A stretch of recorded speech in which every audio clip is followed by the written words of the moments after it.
Hi sewing friends, welcome to my sewing room.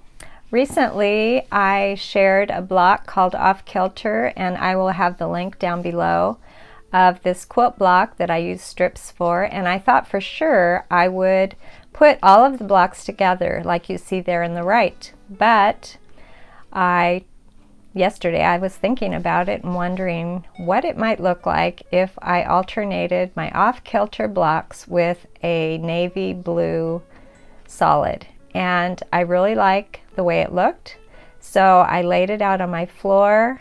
I picked up each row and I started putting them together. Now that blue right there, that dark blue, I love that fabric. It has just a little bit of interest in the solid. It's not quite a solid, and I didn't have quite enough of it, so I added a blue from my solid fabric stash. I keep all the solids in one area. That's just the way I organize my fabric.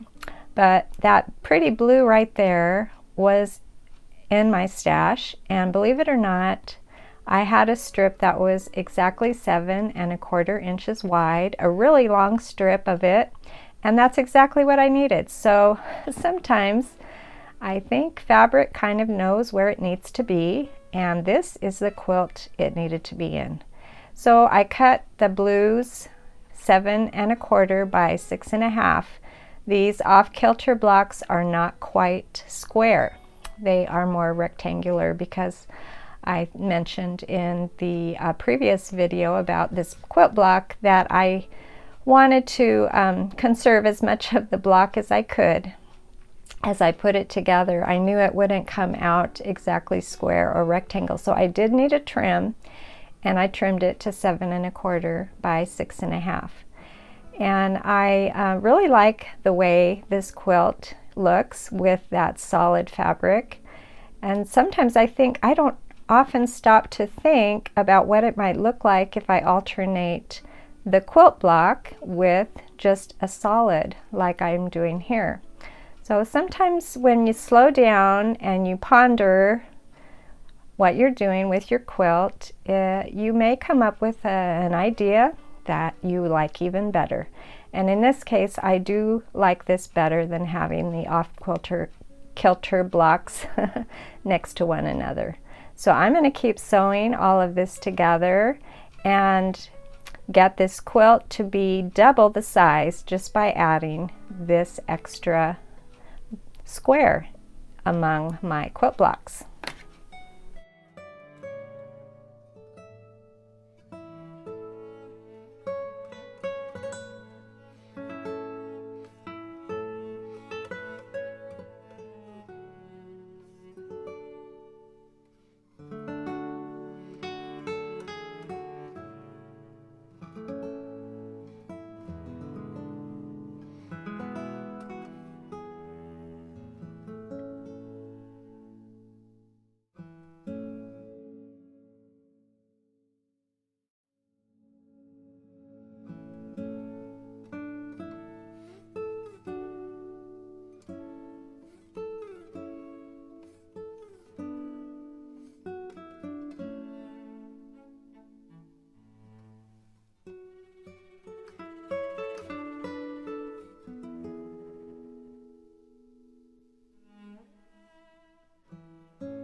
When I had all of the rows put together, I went through and I pinned the seams, and I tried to have my seams going opposite ways so that they would nest.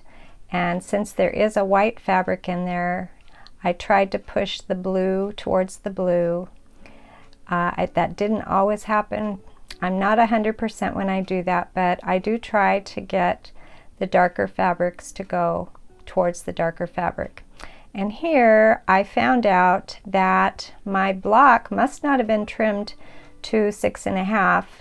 So after I pinned it all together, I decided to go back and pull that block out and trim it. And you'll see in just a minute that I needed to unsew right here, take the seam out, go back and trim that block. I don't know what happened, but I didn't get it squared up to the right size.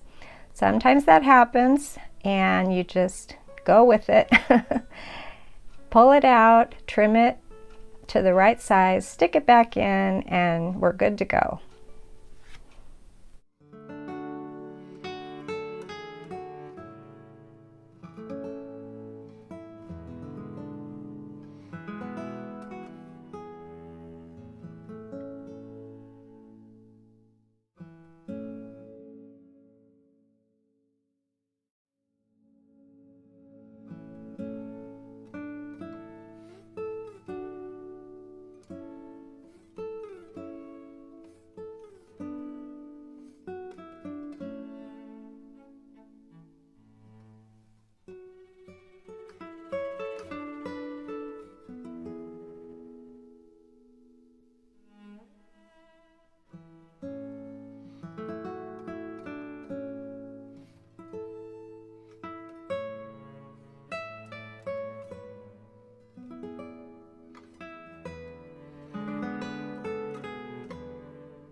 I'm just about finished getting this quilt all put together. I'm really happy with the way it came out, and I am going to fold it up and wait for the right occasion to quilt this and get it ready for a gift. I like the way it turned out, and that's the way I like to do things. I will keep this, and someday I'll need a quilt, and there it'll be all ready to go. So thank you for joining me, and I'll see you next time.